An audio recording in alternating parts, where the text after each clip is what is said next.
আসসালামু আলাইকুম বন্ধুরা, তোমরা সবাই কেমন আছো? আজকে এই ড্রাগন ফল নিয়ে একটা কথা তোমাদের সাথে শেয়ার করতে চাই। আমি আজকে মাদ্রাসায় গেছি আমার ছেলেরে নিয়ে আসার জন্য। তো আসার সময় আমি অন্যান্য সদাইপাতি কেনার পরে ছেলে বলতেছে আম্মু ড্রাগন খাবো। তো আমি ভাবলাম যে ওর জন্য শুধু একটা ড্রাগন নিয়ে যাই, বুঝছো?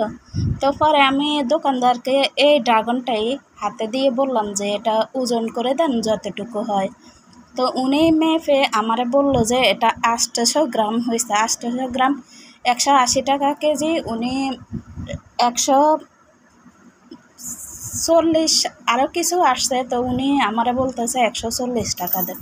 তো পরে আমার অনেক সন্দেহ হয়েছে যে এত ছোট একটা ড্রাগন কিভাবে 800 গ্রাম হয়।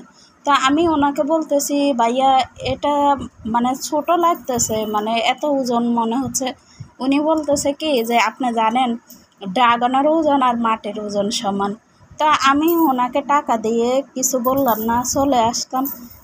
2 পা সামনে আসার পরে তরকারি দোকানের ওই পাল্লাটার দিকে আমার নজর পড়ছে। মানে আমার সন্দেহ হইতেছিল যে এটার ওজন আসলে এরকম হবে না। তো পরে আমি কি করছি, ওই তরকারি দোকানের যে মাপার যন্ত্রটা ওটার উপরে আমি রাখছি। রাখার পরে আমি তো পুরা অবাক, মানে 400 গ্রামের থেকে একটু বেশি, বুঝছেন?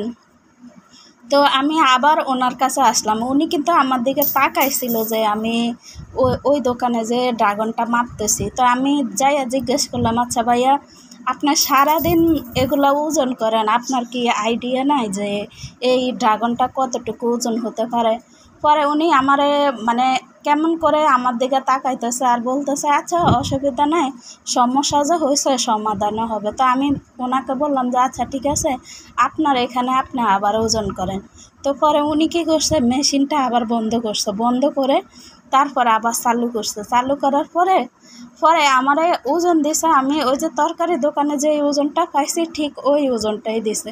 পরে আমার দাম আসছে 82 টাকা। তো উনি 2 টাকা কম রাখছে। পরে 80 টাকা রেখে আমাকে আবার 60 টাকা ফেরত দিচ্ছে, বুঝছেন?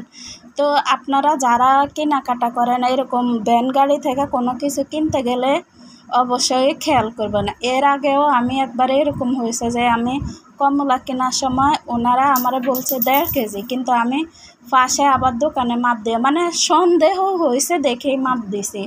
সন্দেহ না হইলে কিন্তু এরকম করি না। তো সন্দেহ হয়েছে দেখে মাপ দিয়ে দেখি যে পরে দেখি সেই 1 কেজিতে পাইছি। এরপরে আবার প্রায় সময় আমি টমেটো কিনতে গেলেও এরকম হয় যে মানে যখন দেখি যে আমার কাছে অনেকটা ডিফারেন্স মনে হয় তখন আমি আবার মাপ দেই।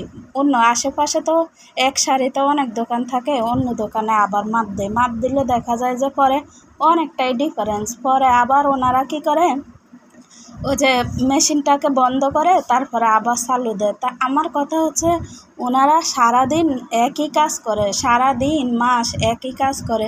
ওনাদেরকে নিজের একটা আইডিয়া নাই যে এই জিনিসটা কতটুকু কম হতে পারে কিংবা কতটুকু বেশি হতে পারে। এই হাতে নিলেই তো একটা আন্দাজ হয় যে আসলে এটা এই পরিমাণে আছে কি না। তো আপনাদেরও কি এরকম কখনো ধোঁকা খাইছেন কি না আমাকে একটু জানাইবেন, বুঝছেন? ধন্যবাদ এতক্ষণ পর্যন্ত আমার কথাটা মন দিয়ে শোনার জন্য।